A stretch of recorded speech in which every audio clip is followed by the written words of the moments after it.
Shalom saudara, jumpa lagi bersama dengan saya Pendeta Cecep Suparman. Renungan firman Tuhan hari ini berjudul Siapakah Ibuku? Ini sebuah pertanyaan, siapakah ibuku? Matius pasal 12 ayat 46 sampai 50. Saya akan bacakan buat kita semua. Perikop yang kita baca ini berjudul Yesus dan sanak saudara-saudaranya. Ayat 46 Matius 12. Ketika Yesus masih berbicara dengan orang banyak itu, ibunya dan saudara-saudaranya berdiri di luar dan berusaha menemui dia. Ya.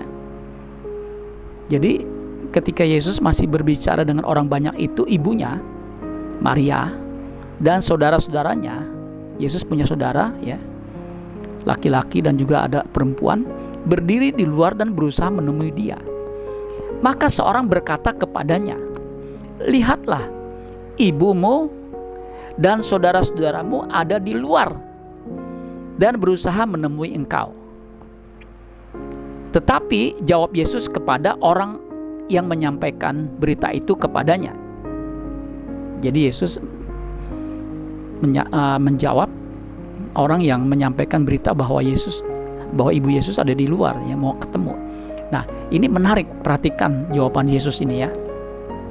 Siapakah ibuku dan siapakah saudara-saudaraku? Nah, kalau ada orang yang responnya seperti ini kasar saudara ya. Ya, misalnya saya nih, ada ibu saya sama adik saya atau kakak saya anak tengah, itu ada yang menyampaikan kepada saya ketika saya khotbah, ada ibumu sama keluargamu. Kemudian saya jawab begini, siapa ibuku? Siapa saudaraku? Pasti orang akan bilang anak kurang ajar, saudara. Nah, tapi saudara, apa yang Yesus lakukan itu bukan kurang ajar. Kenapa? Ada kebenaran yang kita harus perhatikan. Ada kebenaran yang luar biasa. Makanya apa yang Yesus katakan itu semuanya, kehidupan Yesus itu mengandung kebenaran yang pasti membuat kita hidup bisa memuaskan hati Bapa di sorga. Ya, saya ulangi sekali lagi di ayat 48. Tetapi jawab Yesus kepada orang yang menyampaikan berita itu kepadanya, "Siapakah ibuku dan siapakah saudara-saudaraku?" Lalu katanya, ini perhatikan, sambil menunjuk ke arah murid-muridnya, "Ini ibuku dan saudara-saudaraku." Itu ada tanda seru. Ini ibuku dan saudara-saudaraku. Nah, penjelasannya di ayat 50 ini yang menurut saya kebenaran yang luar biasa. Ya, luar biasa. Saya diberkati melalui kebenaran firman Tuhan ini. Ayat 50 dikatakan, sebab siapapun yang melakukan kehendak Bapakku di sorga, dialah saudaraku laki-laki, dialah saudaraku perempuan, dialah ibuku. Jadi saudara sekalian, yang menjadi saudara bagi Tuhan Yesus, yang menjadi ibu bagi Tuhan Yesus, itu adalah siapapun yang melakukan kehendak Bapa di sorga. Jadi kalau orang melakukan kehendak Bapa di sorga, dia punya hubungan yang erat dengan Yesus. Di bagian lain, di Roma pasal 8 ayat 29, Yesus itu disebut dengan yang sulung dari banyak saudara. Dan kita adalah saudara-saudaranya kalau kita melakukan kehendak Bapa di sorga. Karena Yesus punya filosofi, punya cara hidup, itu dinyatakan di dalam Yohanes 4 ayat 34. "Makananku ialah melakukan kehendak Dia yang mengutus aku dan menyelesaikan pekerjaannya." Jadi Yesus hidup di bumi ini, itu cuma satu agendanya, melakukan kehendak Bapa di sorga. Makanya dia selesaikan sampai di kayu salib. Bapa menghendaki dia untuk menjadi penebusan, menjadi jalan pendamaian, itu dia lakukan sampai selesai. Nah, kita yang hidup seperti Yesus yang melakukan kehendak Bapa, terhisap sebagai saudaranya, terhisap disebut sebagai ibunya. Ya, ini luar biasa. Keluarga di bumi ini terbatas, saudara. Ketika kita meninggal atau kita ditinggal oleh keluarga kita, ya, habis hubungan di bumi ini. Tetapi kalau kita melakukan kehendak Bapa di sorga, kalau saudara-saudara kita melakukan kehendak Bapa di sorga, kita akan bertemu kembali di kerajaan sorga, karena kita akan menjadi anggota keluarga kerajaan Allah kalau kita melakukan kehendak Bapa di sorga. Karena Yesus pernah berkata di Matius 7 ayat 21, bukan orang yang berseru-seru Tuhan Tuhan yang akan masuk ke dalam kerajaan sorga, melainkan mereka yang melakukan kehendak Bapa-Ku di sorga. Jadi saudara, kata kuncinya itu melakukan kehendak Bapa di sorga. Ya, jadi peristiwa yang terjadi atas Yesus ini, Yesus hendak mengatakan bahwa kalau kita mau punya hubungan dengan Yesus di kerajaannya nanti, kita harus melakukan kehendak Bapa di sorga. Nah, jadi keluarga kita yang sesungguhnya itu bukan keluarga kandung.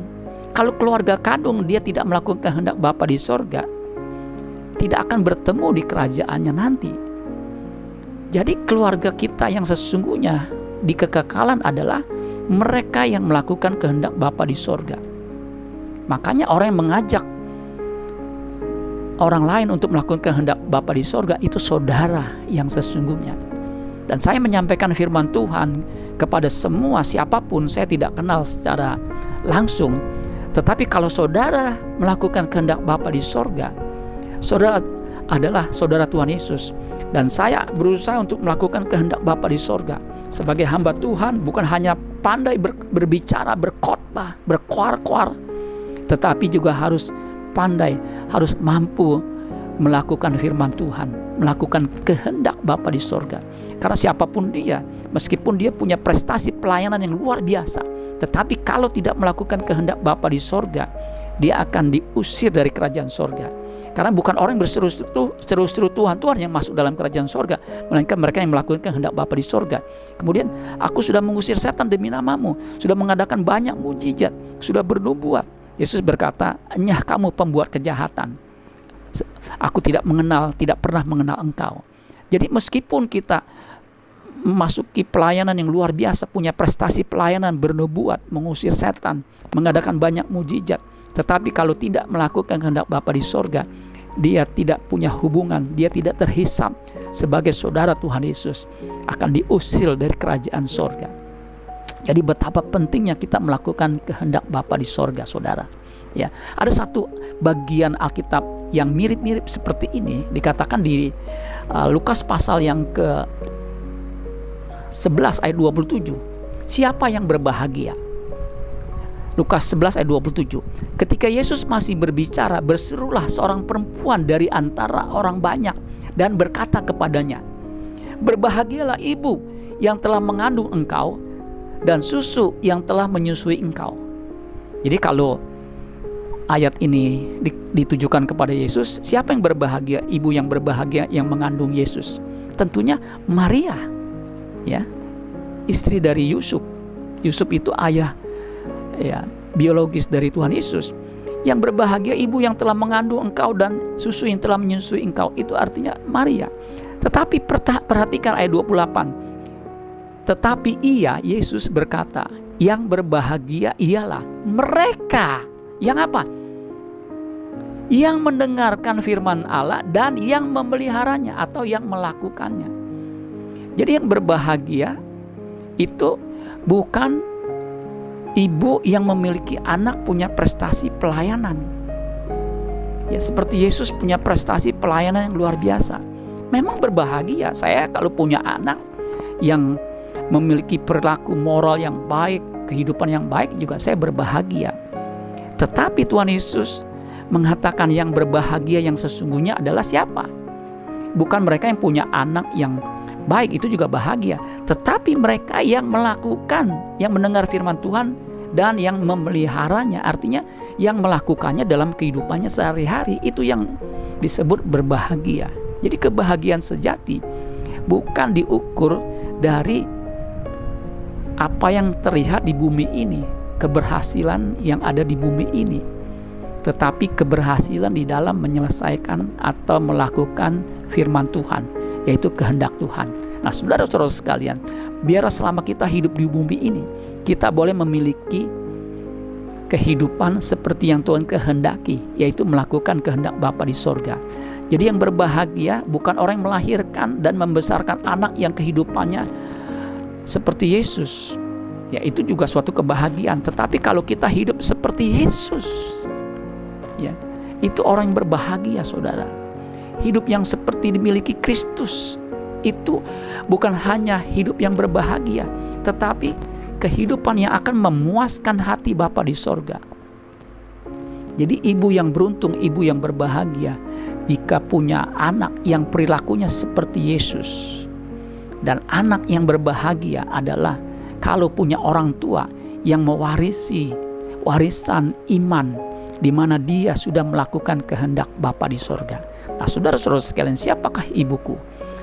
Ibu dari Yesus yang sesungguhnya adalah mereka yang melakukan kehendak Bapa di sorga, yang memelihara, mendengar firman Tuhan dan memeliharanya. Siapakah saudara Tuhan Yesus? Dia yang menjadi saudara Tuhan Yesus adalah mereka yang melakukan kehendak Bapa di sorga. Siapakah yang menjadi saudara Tuhan Yesus? Mereka yang mendengar firman Tuhan dan melakukannya dalam kehidupannya sehari-hari. Dialah orang yang berbahagia.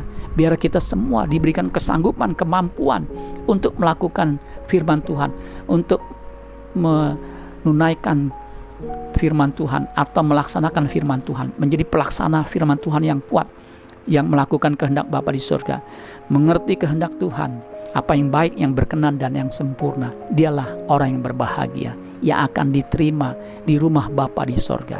Amin buat firman Tuhan. Tuhan Yesus memberkati. Saudara-saudara sekalian, saudara yang belum mensubscribe, silakan subscribe channel ini. Kemudian saudara kasih komen, kemudian like dan share supaya banyak orang diberkati oleh firman Tuhan ini. Tuhan Yesus memberkati. Sola Gracia.